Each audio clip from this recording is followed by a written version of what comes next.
Hello everyone, मेरा नाम है आयुष। आप देख रहे हैं गिटार विज़र्ड। और आज मैं आपको बताऊंगा कि जब आपके पास नया गिटार हो या गिटार आपके पास रखा हुआ हो, आपने उसको पहली बार यूज़ करना है, पहली बार बजाना है, बिल्कुल फर्स्ट टाइम आप उसको लेके बैठ रहे हैं, तो क्या क्या बेसिक प्रैक्टिसेस हैं जो फॉलो करनी होंगी गिटार को बजाने से पहले। ये बहुत ही इंपॉर्टेंट लेसन है, तो प्लीज़ इसको बहुत ध्यान से देखिएगा, क्योंकि जब बेसिक अच्छा होगा, जब आपके कॉन्सेप्ट्स अच्छे होंगे, तभी आप आगे एक बहुत अच्छे गिटार प्लेयर बन पाएंगे। तो सबसे पहले मैं बता देता हूँ कि ये है मेरे पास यामाहा का F310, जो कि बहुत ही स्टैंडर्ड गिटार है। तो स्टार्टिंग के लिए ज़रूरत नहीं है आपको कि आपके पास एक बहुत ही महंगा गिटार हो, गिब्सन हो, कॉर्ड हो या यामाहा हो, कोई ऐसी कोई ज़रूरत नहीं है। आप अपने लोकल शॉप से कोई इंडियन मेड गिटार भी परचेज़ कर सकते हो। स्टार्टिंग के लिए इंडियन मेड गिटार परचेज करना ठीक रहता है, क्योंकि वो थोड़े सस्ते भी होते हैं। हाँ, साउंड क्वालिटी उतनी अच्छी नहीं होती है, पर सीखने के पर्पज से बहुत अच्छे होते हैं। गिटार खरीदते समय एक बात का ध्यान रखिएगा कि जो स्ट्रिंग्स हैं वो ब्रिज से बहुत करीब हो, जिससे कि बजाने के टाइम ज़्यादा फोर्स आपको ना लगाना पड़े। गिटार एक बार आप खरीद लाए हैं, एक आपके पास गिटार है, तो आप देखिएगा कि उसमें यहाँ पर एक कर्व होता है नीचे की साइड। इस कर्व को जैसा कि देख सकते हैं, ये गिटार का कर्व है जो कि आपके थाई पे रेस्ट करेगा। तो बैठने की पोजीशन बिल्कुल सीधी रखिएगा अपनी। जब आप स्टार्टिंग में बजा रहे हैं, एक बार सीख जाएंगे, उसके बाद तो कैसे भी बजा सकते हैं, पर सीखते टाइम बहुत ही बेसिक्स का ध्यान रखिए। गिटार को अपनी थाई पे इस तरह से रेस्ट कीजिए कि इसका ये कर्व जो है वो एकदम आपके थाई पे सही से रेस्ट हो जाए, और गिटार जो है वो अपनी जगह से इस तरह से मूव ना करे। और जो इसका ये वाला पार्ट है, जो बल्ज पार्ट है, बल्ज पार्ट पर अपना हाथ रखिए। और जब भी हम गिटार को बजाएंगे, हम कोशिश करेंगे हमारा हाथ या हमारी रिस्ट मूव करे, हमारी फिंगर्स मूव करें, हमारा एल्बो पार्ट मूव ना करे। क्योंकि अगर एक बार 1 या 2 मिनट या 5 मिनट बजाना तो सरल है, पर अगर आप एल्बो पार्ट को मूव करके गिटार को बजाएंगे तो आप आधे 1 घंटे गिटार नहीं बजा पाएंगे। अगर आपसे बोल दिया जाए लगातार आपको आधे 1 घंटे गिटार बजाना है, तो आप नहीं बजा पाएंगे।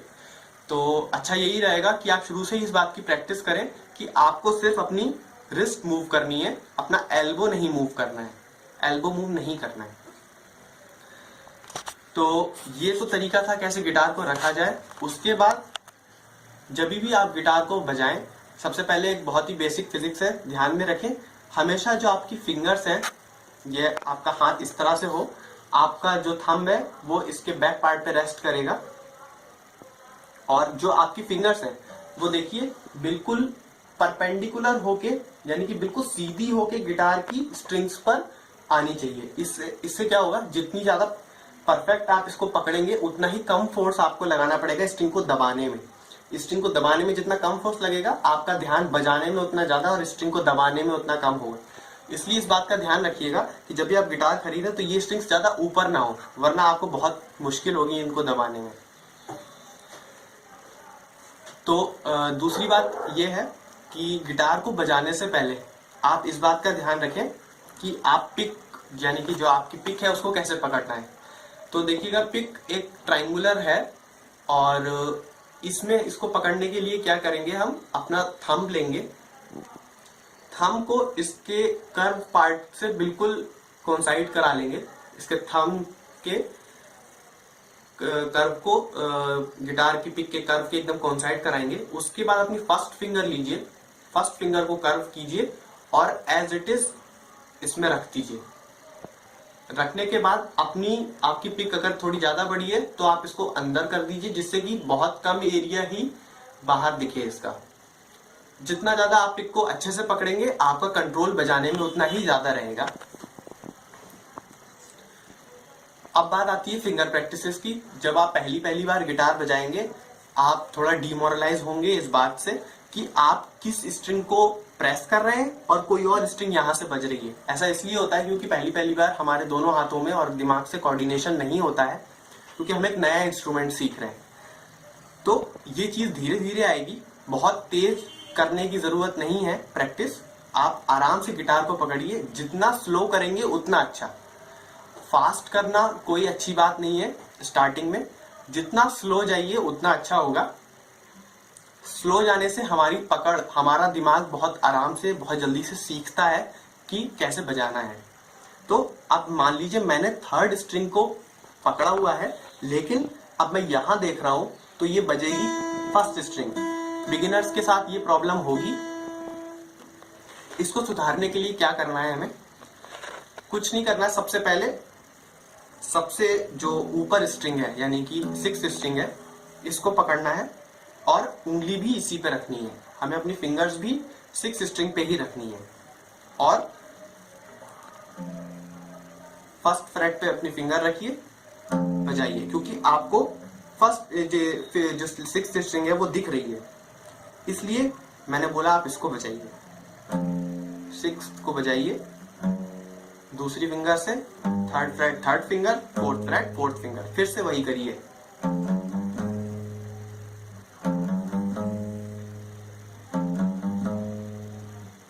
बैक,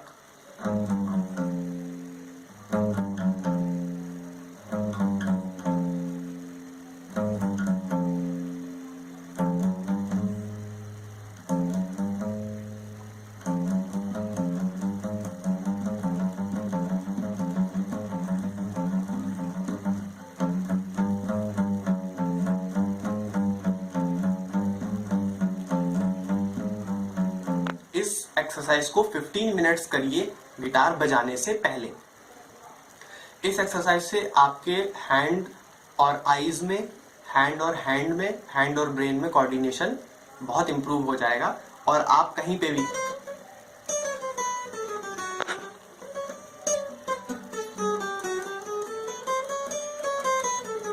आराम से बजा सकेंगे।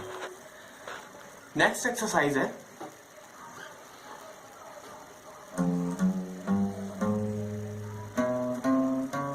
सेकेंड स्ट्रिंग पे जंप हो गया मैं, फिर 3rd स्ट्रिंग पे,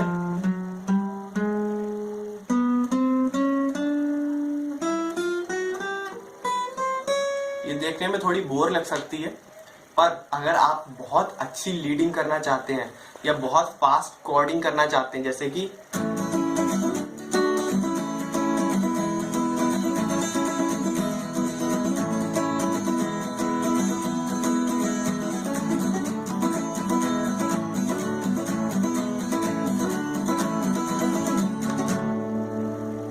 इस तरह से अगर आप करना चाहते हैं तो हैंड्स में कोऑर्डिनेशन होना बहुत जरूरी है। स्ट्रिंग्स कहाँ है ये फिंगर्स को मालूम होना चाहिए।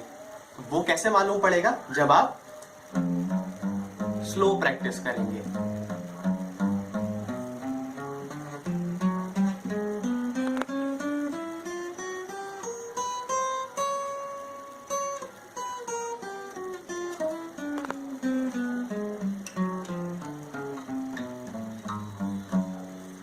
स्लो प्रैक्टिस करिए, यहां से यहां तक जाइए, यहां से यहां तक जाइए। 15 to 20 मिनट्स ये एक्सरसाइज करिए। हो सकता है कोई आस पड़ोस में बैठा हो आपका फ्रेंड या आपके घर पे कोई, तो वो बोले कि ये क्या बेसुरा बज रहा है। ध्यान मत दीजिए, प्रैक्टिस करिए, क्योंकि ये शुरू की प्रैक्टिस आपको आगे इतना फायदा देगी। फिर आप कहेंगे कि हाँ, ये प्रैक्टिस बहुत इंपॉर्टेंट होनी चाहिए। ये ज़्यादातर लेसन्स में आपको नहीं बताई जाएगी, पर फिर मैं आपको रिकमेंड करता हूँ कि इस प्रैक्टिस को ज़रूर करिए।